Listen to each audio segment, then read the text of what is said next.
Hello friends, स्वागत है आपका अगस्त्य क्लासेस में। मैं शालू रानी। कल हमने प्रकाश का अपवर्तन पढ़ा था, उसमें एक पॉइंट और है, उसको और ऐड कर लेना। उसके बाद हम आज अपवर्तनांक पढ़ेंगे। अपवर्तनांक, रिफ्रैक्टिव इंडेक्स। तो पहले उसका पॉइंट ऐड कर लेते हैं अपवर्तन के नियम का। वो मैंने कल मुंह से तो बोला था लेकिन लिखवाया नहीं था, उसको लिख लेना। जब प्रकाश किरण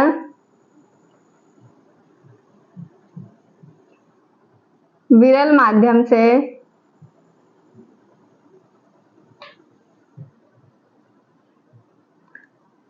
सघन माध्यम में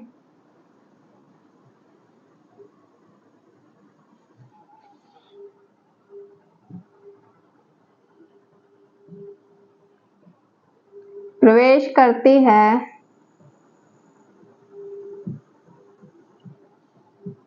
तो वह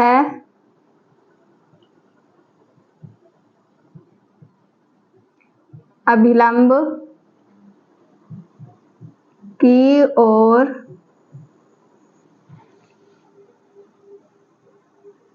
झुक जाती है।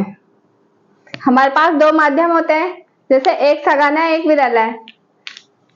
यहाँ पे समझ लेते हैं, जैसे ये विरल है और ये सघन है, तो ये प्रकाश किरण यहाँ से आ रही है, यहाँ पे हमने अभिलंब बनाया, यहाँ पे ये आ रही है। तो फिर अगर विरल से सघन में जाएगी तो ये इसकी ओर झुक जाएगी, अभिलंब की ओर। ये बिल्कुल सीधी ना जाके थोड़ी सी इधर झुक जाएगी ऐसे। और अगर सघन से विरल में जा रही है, अगर हम इसको इधर से देखें कि ये प्रकाश किरण यहाँ से जा रही है यूं सघन से विरल में, तो ये अभिलंब से दूर हटती है। तो इसका ये दूसरा पॉइंट और लिख लेते हैं। जब प्रकाश किरण विरल माध्यम से सघन माध्यम में प्रवेश करती है तो वह अभिलंब की ओर झुक जाती है। और इसका अपोजिट दूसरा होगा, जब प्रकाश किरण, यहाँ विरल से सघन था, यहाँ सघन से सघन माध्यम से विरल माध्यम में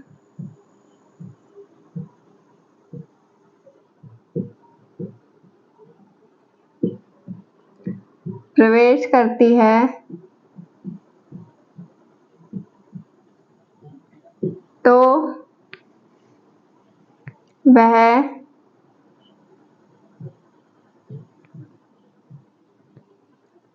अभिलंब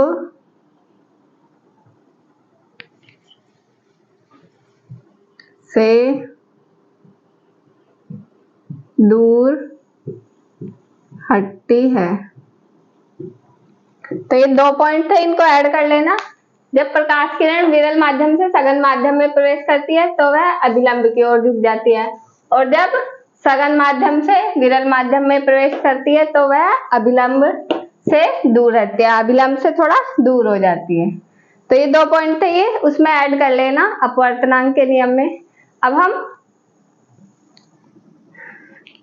अपवर्तनांक देखते हैं। वो अपवर्तन का नियम था, अब हम अपवर्तनांक देखते हैं।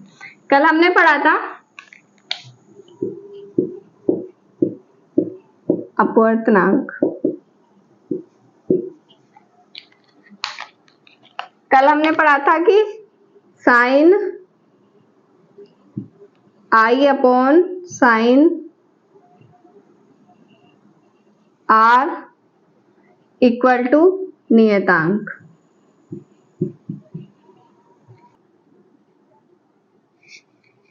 ये हमने कल पढ़ा था कि आपतन कोण की ज्या और अपवर्तन कोण की ज्या का अनुपात एक नियतांक होता है, पर ये जो नियतांक होता है इसको ही हम अपवर्तनांक बोलते हैं। अपवर्तनांक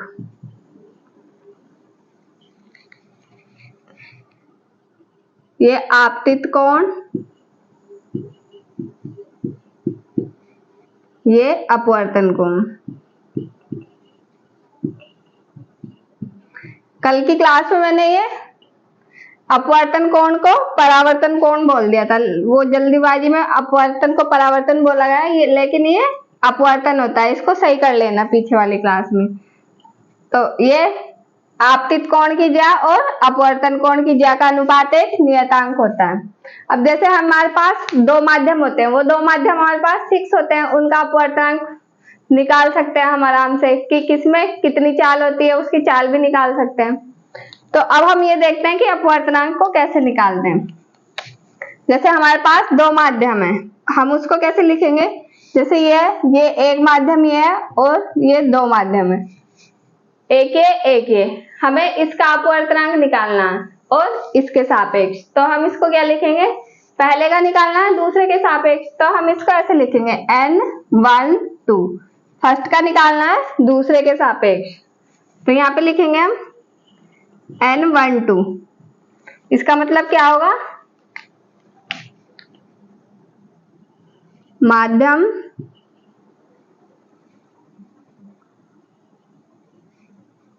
फर्स्ट का अपवर्तनांक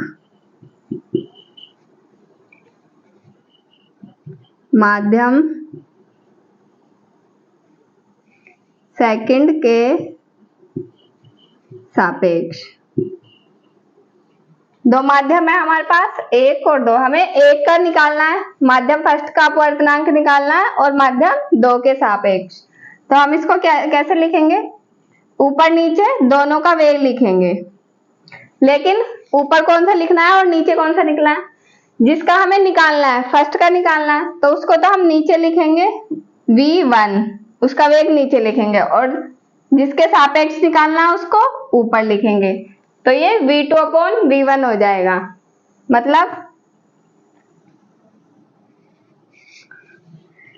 v2 बराबर माध्यम सेकंड में प्रकाश की चाल, और v1 बराबर माध्यम फर्स्ट में प्रकाश की चाल। तो दोनों की चाल लिख लेंगे v2/v1, ये माध्यम सेकंड में प्रकाश की चाल, ये माध्यम फर्स्ट में प्रकाश की चाल। तो इनका जो अनुपात आएगा वही हमारे पास फर्स्ट का अपवर्तनांक आएगा। माध्यम फर्स्ट का अपवर्तनांक निकालना हमें सेकंड के सापेक्ष, तो ये हमारे पास अपवर्तनांक आ जाएगा। और इसके अपोजिट अगर ये पूछे हमसे कि सेकंड का अपवर्तनांक फर्स्ट के सापेक्ष, तो हम उसको n2 1 इस तरह से लिखेंगे। इसका मतलब क्या है, माध्यम सेकंड का अपवर्तनांक माध्यम फर्स्ट के सापेक्ष। तो इसको कैसे निकालेंगे, दोनों का वेग लिखना है हमें, v/v, दोनों का वेग लिखना है, लेकिन जिसका हमें निकालना उसका नीचे लिखेंगे, तो v2 नीचे, क्योंकि हमें दूसरे माध्यम का निकालना है, और v1 ऊपर। तो ये आ जाएगा हमारे पास n21 बराबर v1/v2।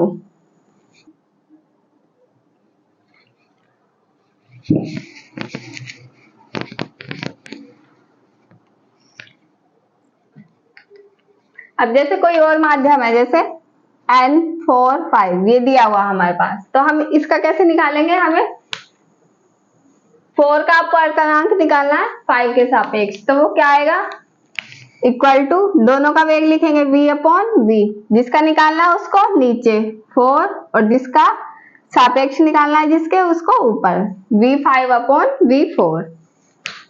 अब कई बार हमारे पास ऐसे लिखा हुआ आ जाता है n1, तो इसका कैसे निकालेंगे, n1 लिखा हुआ है मतलब 1 का अपवर्तनांक निकालना है, लेकिन किसके सापेक्ष निकालना है, यहाँ आगे तो कुछ नहीं लिखा हुआ है, किसके सापेक्ष निकालना है, जहाँ पे आगे इस तरह से कुछ नहीं लिखा हुआ होता है वहां पे हम सिर्फ निर्वात लेते हैं, जहाँ पे कुछ नहीं होता वहां निर्वात होता है। तो यहाँ पे हम निर्वात लेंगे। इसका मतलब कि माध्यम 1 का अपवर्तनांक निकालना है निर्वात के सापेक्ष। तो यहाँ लिखेंगे हम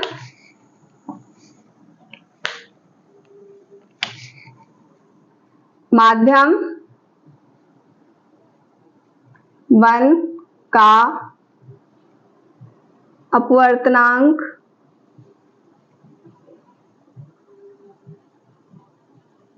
निर्वात के सापेक्ष। अब निर्वात में जो प्रकाश की चाल होती है हम उसको C से लिखते हैं, तो यहाँ पे C यूज करेंगे। उसके लिए फर्स्ट का निकालना है V1, नीचे लिखेंगे V1 और किसके सापेक्ष? निर्वात। निर्वात मतलब C के सापेक्ष। अब हमें पता ही है कि निर्वात में प्रकाश की चाल कितनी होती है? 3 × 10⁸ मीटर पर सेकंड। तो निर्वात में ये चाल ले लेंगे और V1 ले लेंगे फर्स्ट माध्यम में प्रकाश की चाल। तो इस तरह से हम इसको निकाल सकते हैं, जहाँ पे हमें एक ही नंबर दिया हुआ होता है, दूसरा नहीं दिया हुआ होता है, तो दूसरे के इसके लिए हम फिर निर्वात को यूज करते हैं। अब जैसे अगर यहाँ पे N1 की जगह N2 होता है, तो यहाँ पे क्या लिखेंगे हम फिर? माध्यम 2 का अपवर्तनांक निर्वात के सापेक्ष, क्योंकि बाद में नंबर नहीं लिखा हुआ दूसरा, तो 2 का अपवर्तनांक निर्वात के सापेक्ष निकालना है हमें। तो इसको कैसे करेंगे? माध्यम 2 का अपवर्तनांक निर्वात के सापेक्ष। तो इसको कैसे लिखेंगे? आप सोच के देखो एक बार, कैसे लिख सकते हैं इसको। 2 का निकालना है तो उसको ऊपर लिखेंगे या नीचे? जिसका निकालना होता है उसको हम नीचे लिखते हैं, तो इसको हम नीचे लिखेंगे। उसका वेग नीचे लिखना है V2। किसके सापेक्ष निकाल रहे हैं? निर्वात के सापेक्ष। निर्वात के लिए हम C यूज करेंगे। निर्वात में प्रकाश की चाल C से रिप्रेजेंट करते हैं हम उसको। तो ये हमारे पास निर्वात में प्रकाश की चाल आ जाएगी C, और ये तो ये N2 आ जाएगा, मतलब दूसरे माध्यम में अपवर्तनांक। अब जैसे यहाँ पे तो हमारे पास 2 माध्यम दिए हुए रहते हैं, यहाँ पे भी 1 2, यहाँ पे भी और यहाँ पे भी, लेकिन यहाँ पे हमारे पास एक माध्यम दिया हुआ और दूसरा हम निर्वात को यूज कर रहे हैं। तो जहाँ पे इस तरह के अपवर्तनांक आते हैं तो उसको हम क्या बोलते हैं? N1, N2 बराबर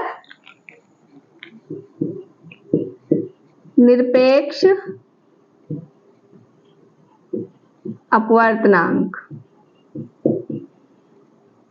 जहाँ पे हमें एक ही माध्यम दिया हुआ होता है और दूसरा हम निर्वात लेते हैं, तो उसको हम निरपेक्ष अपवर्तनांक बोलते हैं। अब हमारे पास ये 1 2 3 4 ये कुछ पॉइंट आए हैं, इनको लिख लेते हैं। जैसे N12 बराबर, ये N12 निकाला हमने यहाँ पे V2/V1, V2/V1।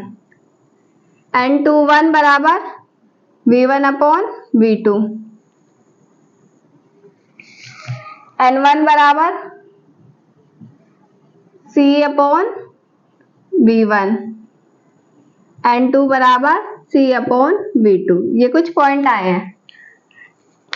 अब हम इन दोनों को लेते हैं N1 और N2, और इनको एक दूसरे के ऊपर नीचे लिखेंगे। जैसे N1/N2 बराबर क्या है? N1 की वैल्यू कितनी है? C/V1 और N2 की C/V2। अब जैसे ये ऊपर जाएंगे तो ये C से C कट जाएगा, यहाँ पे क्या आएगा? V1/V2। ये V1/V2 आ गया हमारे पास। ये V1/V2 किसके बराबर है? V1/V2 N21 के बराबर है। तो यहाँ इसकी जगह हम N21 लिख सकते हैं, बराबर N21, या इसको हम ब्रैकेट में लिखें N21 बराबर N1/N2। यही आएगा हमारे पास N1/N2 बराबर, ये हमने इनकी वैल्यू लिख ली, C से C कट गया, V1/V2 आया, V1/V2 N21 के बराबर होता है। तो ये क्या आ गया हमारे पास, n21 बराबर n1 अपॉन n2। मतलब अगर हमें दूसरे माध्यम का अपवर्तनांक निकालना है पहले के सापेक्ष, तो पहले का अपवर्तनांक और दूसरे का अपवर्तनांक इसको डिवाइड कर देंगे, पहले के अपवर्तनांक को दूसरे के अपवर्तनांक से डिवाइड कर देंगे, तो हमारे पास अपवर्तनांक आ जाएगा। इस तरह से हम और भी कर सकते हैं, जैसे n2 अपॉन n1 करेंगे तो क्या आएगा, v upon v2, c upon v2, c upon v1, c से c कट जाएगा, फिर यहाँ पे v2 अपॉन v1 बचेगा। अब ये v2 अपॉन v1 किसके बराबर है, n12 के बराबर, तो n12 आ गया हमारे पास n2 अपॉन n1 के बराबर, n12 बराबर n2 अपॉन n1। तो इस तरह से हम अपवर्तनांक निकाल सकते हैं इजीली। तो ये आज हमने अपवर्तनांक सीख लिया कि किस तरह से निकाल सकते हैं। इनकी वैल्यू दी हुई होती है, कुछ वैल्यू दी हुई होती है और कुछ हमें निकालनी होती है। जैसे ये प्रकाश की चाल, ये तो हमें याद ही करनी है, ये हमें लिखी हुई कभी मिल जाती है कभी नहीं मिलती, तो ये हमें याद होनी जरूरी है। प्रकाश की चाल कितनी होती है निर्वात में, बाकी इन सब की वैल्यू कुछ दी हुई होती है और कुछ हमें निकालनी होती है। तो आज की क्लास में इतना ही है, इनको ऐड कर लेना। पहले, जब प्रकाश किरण विरल माध्यम से सघन माध्यम में प्रवेश करती है तो वह अभिलंब की ओर झुक जाती है। सेकंड, जब प्रकाश किरण सघन माध्यम से विरल माध्यम में प्रवेश करती है तो वह अभिलंब से दूर हटती है। फिर हमने अपवर्तनांक को पढ़ा, हमने कल पढ़ा था आपतन, यह आपतन है,